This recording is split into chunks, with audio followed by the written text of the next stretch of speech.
O secretário de Estado Marco Rubio embarcou em uma estranha turnê de autopromoção esta semana, durante a qual se autoproclamou um campeão da liberdade de expressão.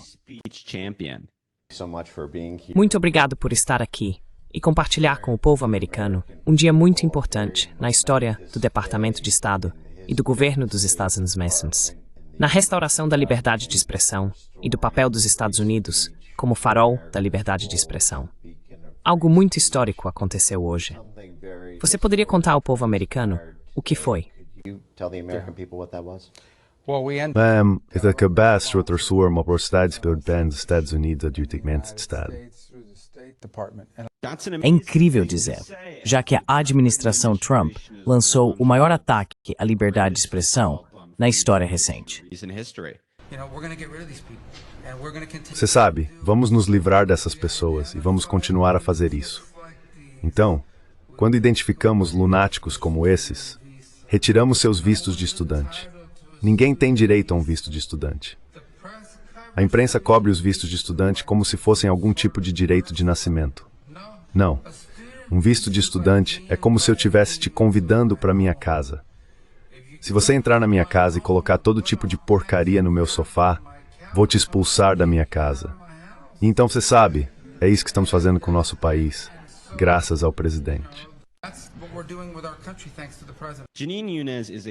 Jeanine Younes é uma advogada que se opôs à censura tanto da esquerda política quanto da direita política. E ela explica por que o novo status autodeclarado de Marco Rubio como defensor da liberdade de expressão é ao mesmo tempo chocante e risível. Primeiro, muito obrigado por vir hoje. Sim, sem problema. Então, quero começar com isso. Você foi um dos advogados que enfrentou o complexo industrial de censura de Biden, onde o governo federal trabalhou com grandes empresas de tecnologia para derrubar e suprimir a liberdade de expressão dos americanos nas redes sociais sobre o que o governo arbitrariamente determinou ser desinformação ou informação falsa na internet, seja lá o que isso signifique. Você pode explicar seu histórico com isso, enfrentando esse regime de censura?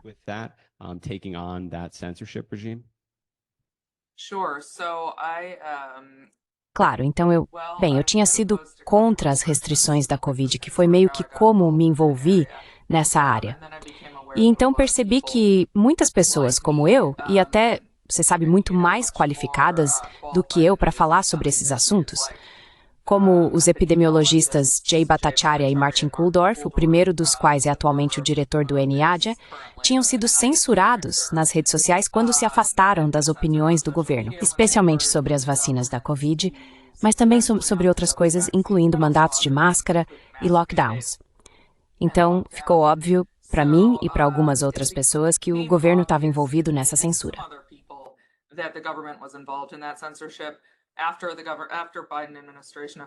Após os funcionários do governo Biden fazerem declarações ameaçando punir as empresas de mídia social se não fizessem mais para censurar a desinformação, as empresas aumentariam a censura e as suspensões, às vezes suspensões permanentes. Dada a linha do tempo das declarações, ficou claro que o governo estava influenciando essas políticas. Eu realmente entrei com um processo em março de 2022 em nome de 3 usuários do Twitter. Esses indivíduos haviam sido censurados no Twitter. Eles eram dissidentes da Covid. Eles não eram cientistas. O processo foi arquivado, mas isso levou ao meu envolvimento em Missouri versus Biden, que chegou à Suprema Corte. Eu representei Jay Bhattacharya, Martin Kulldorff e algumas outras pessoas que haviam sido censuradas.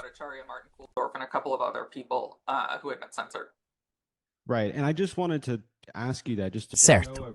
E eu só queria perguntar isso para mostrar a todos a sua credibilidade nessas questões de liberdade de expressão, porque agora há um ataque descarado nos Estados Unidos à liberdade de expressão, principalmente em relação a opiniões pró-palestinas. Mas você é alguém que defendeu não apenas opiniões com as quais concorda, mas também opiniões de pessoas conservadoras com as quais você não concorda, o que demonstra sua credibilidade.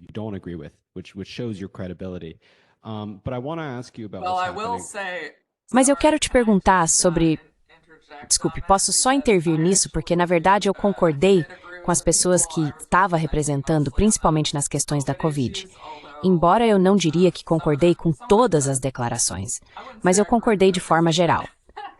No entanto, também havia partes do processo que eram sobre a eleição de 2020 e a história do laptop de Hunter Biden. E esses não são tópicos com os quais eu concordo. Eu não sou um conservador político. Eu não acho que Trump se eleição em 2020. Eu não gostaria que não.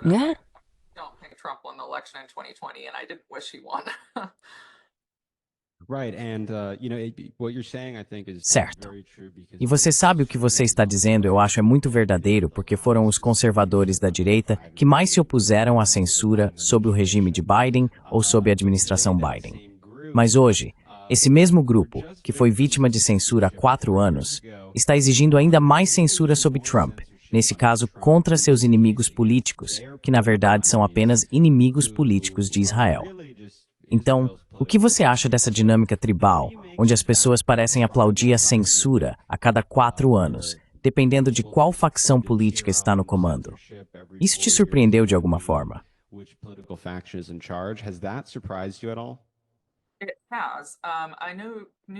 Tem sim. Eu sabia que as pessoas tendem a ser um pouco hipócritas nesse assunto até certo ponto. Eu não percebi que seria tão descarado e tão óbvio. E pensei que talvez os conservadores tivessem aprendido com sua própria experiência de serem censurados pelo governo. Mas fiquei perturbado e desagradavelmente surpreso ao ver que muitas das mesmas pessoas que condenaram a censura que ocorreu sob o regime Biden estão defendendo-a sob este regime. E você sabe, as pessoas nunca dizem eu sou a favor da censura. Elas inventam razões. Você sabe, sob a administração Biden, era bem, se as pessoas ouvissem desinformação sobre a vacina, elas poderiam não tomá-la, e então poderiam morrer. E isso seria efetivamente matar pessoas.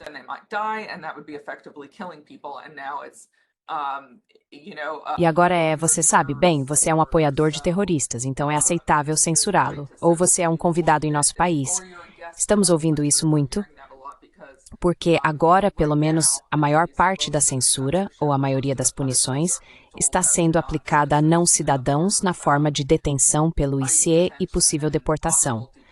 Então, enquanto você é um convidado em nosso país, você não tem direitos da primeira emenda, o que não é verdade, uma interpretação totalmente errada da primeira emenda, ou uma não leitura da primeira emenda, o que é provavelmente um cenário mais provável. Então, é perturbador.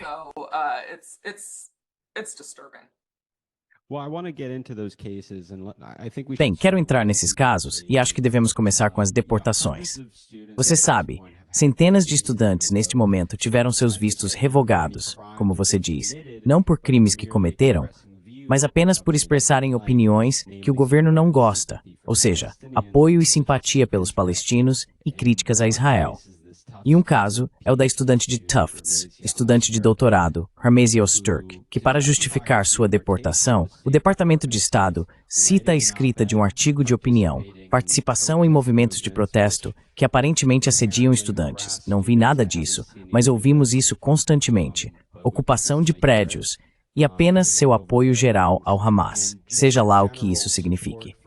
Jenin, como você espera que os tribunais reajam a isso? E o que permitir que o Departamento de Estado deportasse arbitrariamente residentes permanentes ilegais por causa dos artigos de opinião que escrevem, faria a nossa primeira emenda nos Estados Unidos?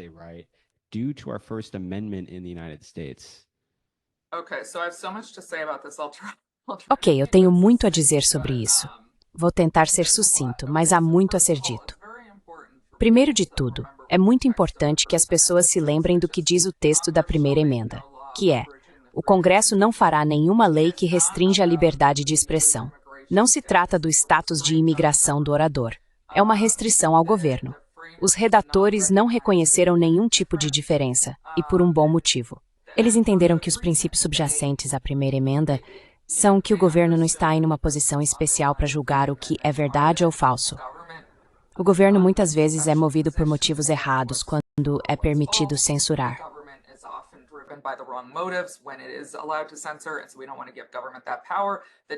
E, portanto, não queremos dar ao governo esse poder. Debate e discussão são as melhores maneiras de resolver questões de políticas do momento atual.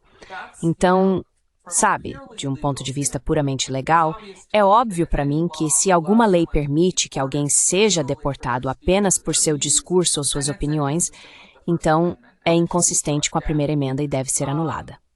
O que está acontecendo nesses casos é que muitas pessoas como Rubio estão confundindo a conduta de outros não identificados com a pessoa em questão.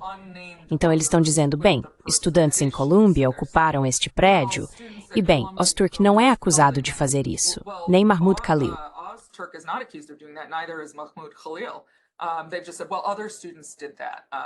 Eles acabaram de dizer, bem, outros estudantes fizeram isso em Colômbia. Öztürk nem estava em Colômbia, ela estava em Tufts. Então é como se eles estivessem tratando como se todos os estudantes que se opõem ao que Israel está fazendo em Gaza fossem uma massa única e todos fossem responsáveis pelas ações uns dos outros e assim todos poderiam ser deportados. Isso é obviamente completamente ridículo e não é consistente com nenhum tipo de princípio de direito, seja no contexto de imigração ou criminal ou qualquer outro, sabe? Isso é sobre responsabilidade individual, culpa individual. Você não é culpado de nenhum crime ou mesmo discurso.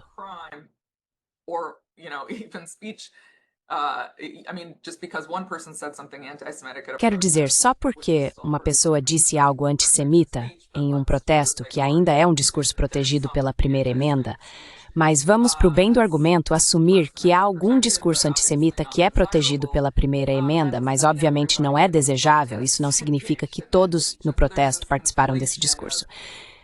E assim, há essa confusão do que um indivíduo fez com o que algumas pessoas, talvez, no grupo fizeram. Então esse é outro problema. Mas, quero dizer, as implicações disso são simplesmente completamente assustadoras.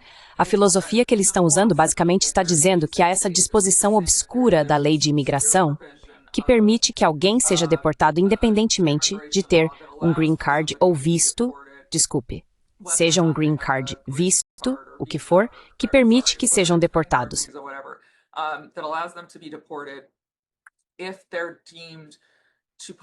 Se eles forem considerados uma ameaça à nossa política externa, e o que Rubio está dizendo é que a nossa política combateu o antissemitismo no exterior, ele está confundindo antissemitismo com antisionismo.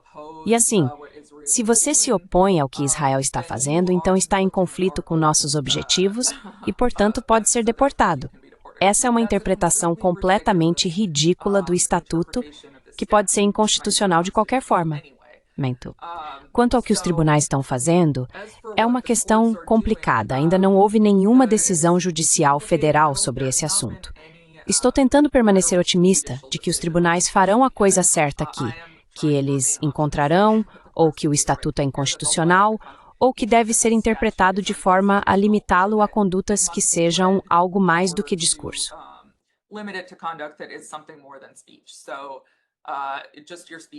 Então, apenas seu discurso, suas opiniões, envolvimento em protestos não podem ser a base para concluir que você representa uma ameaça à nossa política externa. As pessoas ficaram meio perturbadas porque na semana passada o juiz de imigração no caso de Mahmoud Khalil decidiu que ele poderia ser deportado, mas as pessoas devem notar que isso realmente não está nem perto do fim do caminho. Então ele tem dois casos. Ele tem seu caso de lei de imigração, que nunca foi provável que fosse a via de alívio para ele, porque, você sabe, em primeiro lugar, os juízes de imigração são administrativos. Eles fazem parte do poder executivo, eles não são independentes. Eles tendem a não ser muito bons. O governo propositalmente o enviou para a Louisiana para conseguir um juiz de imigração da Louisiana, porque provavelmente são os piores lá.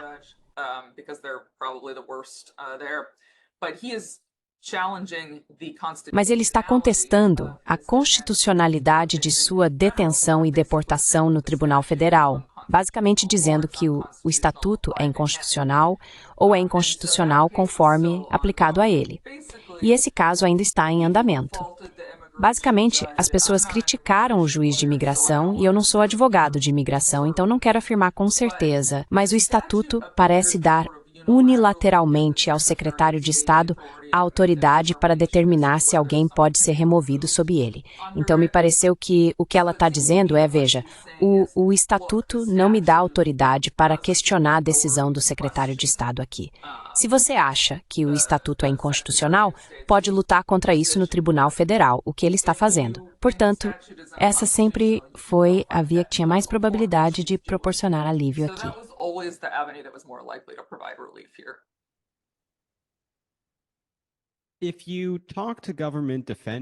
Se você conversar com defensores do governo, eles dirão o seguinte: o argumento é este, que as pessoas estão aqui com vistos e que devem se comportar como convidados, que não podem se opor às políticas do nosso governo. Mas como você mencionou, essas proteções constitucionais, como liberdade de expressão e devido processo legal, se aplicam a todos em solo americano, independentemente de você ser um cidadão naturalizado ou não. Se não se aplicassem, o que isso significaria para os críticos do governo, não apenas da esquerda atualmente, mas dissidentes de direita, com vistos estrangeiros que são críticos dos democratas? E como isso se desenrolaria sob futuras administrações democratas? Alguém realmente pensou no futuro?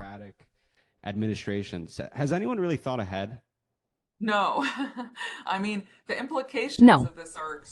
Quero dizer, as implicações disso são extraordinárias, e não acho que as pessoas realmente tenham pensado nisso. O que isso significa é que, essencialmente, se o governo pode simplesmente removê-lo a qualquer momento, porque não gosta de suas opiniões, ninguém pode ter qualquer garantia de estabilidade neste país. Sabe, muitas pessoas se casam com não-cidadãos, e quando você se casa com um não-cidadão, meu pai fez isso. Ela conseguiu um green card e depois se tornou cidadã. Quero dizer, Mahmoud Khalil tem um filho a caminho. Ele é casado com uma cidadã americana. As crianças cujos pais têm green cards e ainda não obtiveram a cidadania devem se preocupar que a administração mude, discorde das opiniões de seus pais e possa deportá-los do país?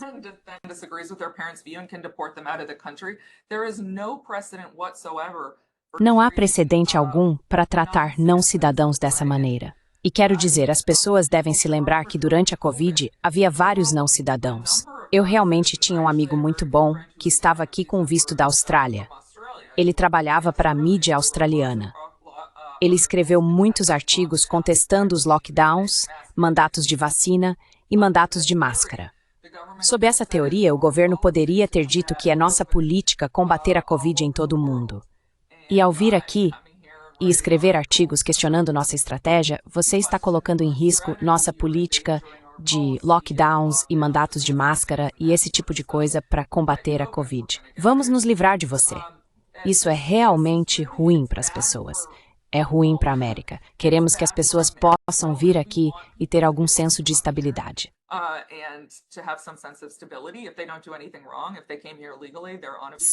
Se eles não fazem nada de errado, se vieram legalmente, estão com visto ou com green card, podem expressar suas opiniões. Eu, pessoalmente, quero ouvir as perspectivas de pessoas de todo o mundo.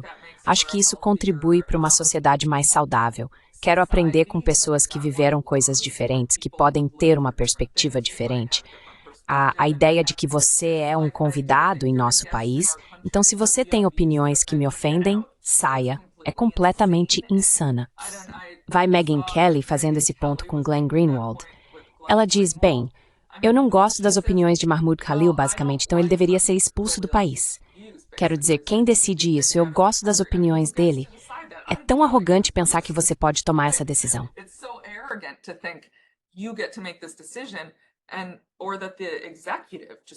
E que o executivo, só porque ele, você sabe, é ridículo. Deixe-me perguntar isso. Está meio relacionado, porque muitas vezes, quando concedemos ao governo novos poderes supostamente projetados para combater ameaças estrangeiras ou marginais, esses poderes quase sempre acabam mirando cidadãos americanos. Esse foi o caso com o Patriot Act e a vigilância em massa, e é meio que uma regra geral em Washington. Você prevê que isso acontecerá aqui com o esquema de deportação do governo Trump para os críticos de Israel, que será expandido para mirar americanos, não apenas residentes permanentes?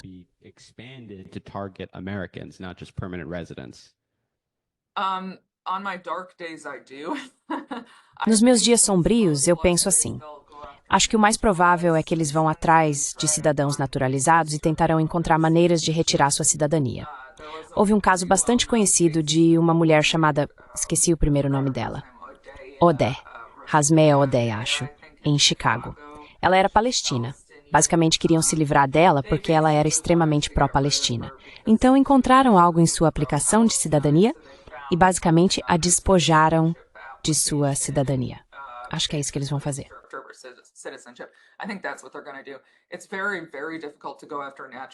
É muito, muito difícil ir atrás de cidadãos natos. Agora, é claro, eles poderiam, sabe? E esse é o meu ponto.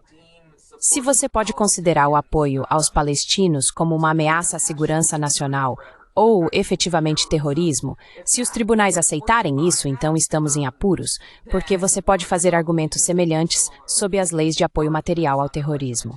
Claro, essa é uma definição completamente absurda de terrorismo. E espero que os tribunais a rejeitem como deveriam, mas não posso dizer que não estou com medo.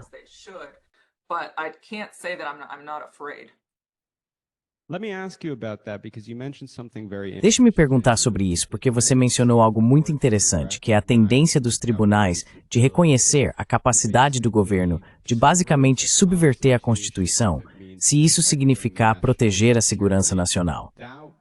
Isso surgiu recentemente com o caso do TikTok, onde eles basicamente disseram: sim, você pode banir esse aplicativo porque é um aplicativo de propaganda chinesa. Vamos simplesmente aceitar seus argumentos de que o algoritmo está contaminado e promovendo propaganda, seja o que for, e vamos permitir que você faça isso. Você prevê que mais dessas decisões virão, que basicamente apenas subvertem todos os nossos direitos constitucionais em nome da segurança nacional?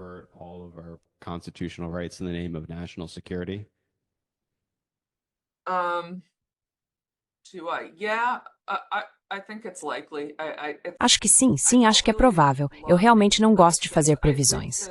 Com essa questão específica, é um pouco mais fácil porque me parece o próximo passo lógico. É também o que o plano, Projeto 2025, Projeto Esther, basicamente é. O plano de começar deportando para suprimir discursos críticos a Israel, começando com deportações de não cidadãos e depois passando para formas de punir cidadãos. Não pensei tão longe, para ser totalmente honesto. Não tenho certeza de como isso seria, mas acho que alguma forma de lei de segurança nacional será usada.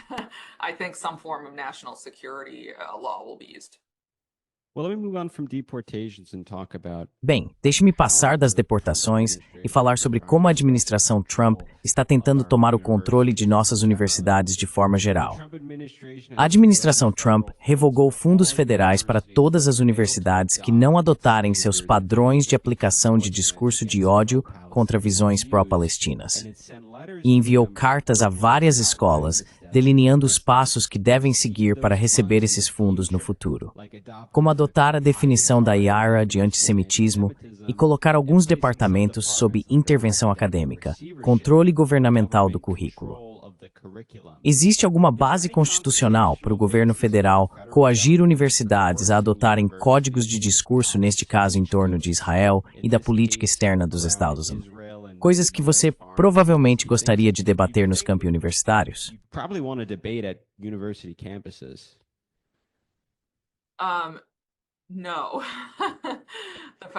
Não, o governo federal não pode fazer isso. E as pessoas continuam argumentando nas redes sociais que, bem, você não tem direito ao financiamento federal. Mas há jurisprudência muito clara dizendo que o governo federal não pode condicionar seu financiamento à supressão de certos pontos de vista. Então, uma vez que decide conceder os fundos, não pode dizer que você só recebe os fundos se suprimir pontos de vista pró-Palestina ou suprimir pontos de vista pró-Israel. Isso é completamente inconstitucional.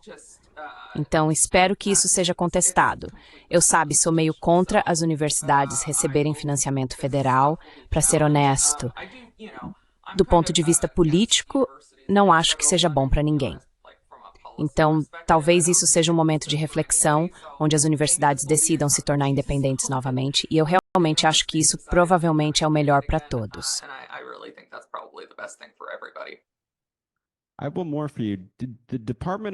Tenho mais uma para você. O Departamento de Segurança Interna anunciou na semana passada que vai começar a monitorar as redes sociais para verificar se há titulares de visto que critiquem Israel. E também vejo muitos direitistas defendendo isso. Mas eu achava que os conservadores eram contra a espionagem do DHS. Jim Jordan e Mike Johnson se manifestaram muito vocalmente contra isso em 2022. Eles diziam coisas como: o DHS vai monitorar sua conta no Twitter, mas não vai proteger a fronteira. O que parece ser exatamente o que está acontecendo agora.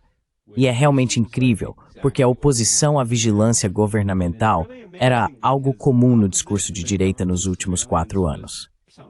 Mas agora, eles adotaram essas ferramentas para mirar nos críticos de Israel nos Estados Unidos. Estou me perguntando o que você acha disso.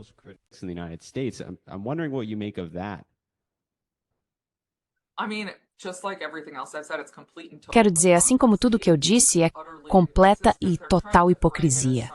É totalmente inconsistente. Eles estão tentando enquadrar isso como algo diferente, porque se trata de tirar estrangeiros do país que não têm o direito, você sabe, que supostamente representam uma ameaça para nós de alguma forma. Mas, novamente, nossa história, tradição, nossa primeira emenda entende que não punimos pessoas, o governo não pune pessoas por terem opiniões que diferem das do governo. Isso simplesmente não é constitucional. Também não é consistente com os princípios subjacentes à primeira emenda. Então, é apenas hipocrisia completa. E quero dizer, isso obviamente tem implicações para não cidadãos. Se eles estão escaneando as redes sociais, eles não sabem de imediato quem é cidadão e quem não é. Isso significa que estão monitorando todo mundo. E isso, você sabe, é um tipo de interferência governamental que é realmente perturbadora e deveria realmente preocupar as pessoas.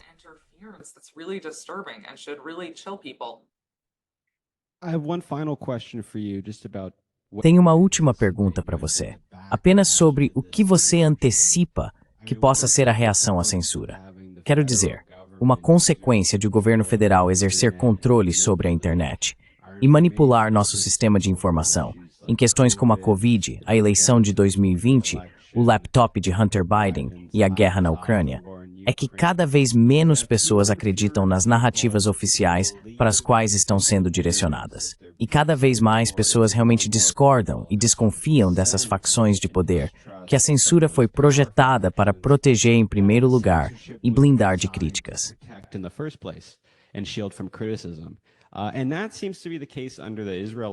E isso parece ser o caso sob o regime de censura do lobby de Israel também. Quero dizer, todos os dias, mais e mais pessoas são censuradas e deportadas por suas críticas a Israel. No entanto, os esforços parecem ser contraproducentes, porque, ao mesmo tempo, temos essas novas pesquisas da Gallup e Pew que mostram que o número de americanos que simpatizam com os palestinos está em níveis recordes, e o desencanto com Israel também. Estou me perguntando se isso é algo que você também notou. Sim, e você sabe, essa foi uma das razões pelas quais os criadores incluíram a primeira emenda na Declaração de Direitos. Quero dizer, uma das...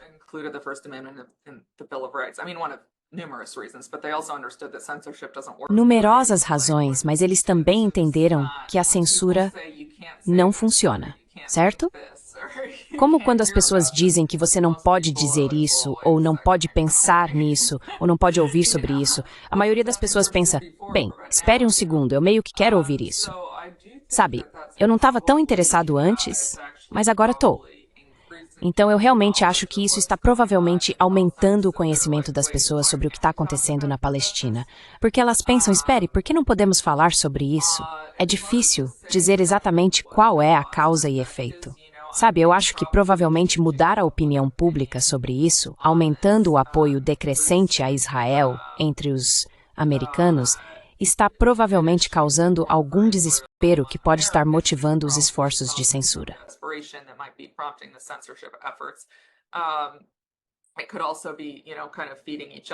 Pode ser que estejam se alimentando mutuamente. Não me parece que as pessoas que estão impondo essas políticas tenham pensado muito à frente, mas isso seria meio normal para os políticos. Eles realmente não se importam, porque é apenas sobre ganhar a próxima eleição ou obter altas classificações de favorabilidade agora. eles realmente não tendem a pensar a longo prazo.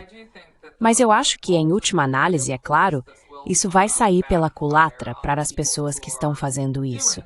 Mas é muito assustador agora para todos, eu acho, que são defensores pró-Palestina.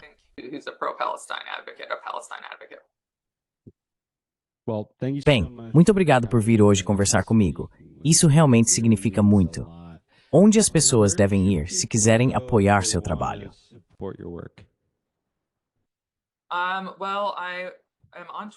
Bem, eu estou no Twitter. Esse é o melhor lugar para me encontrar agora em Jenin Younes Esquire, J-E-N-N-O-U-N-E-S-E-S-Q.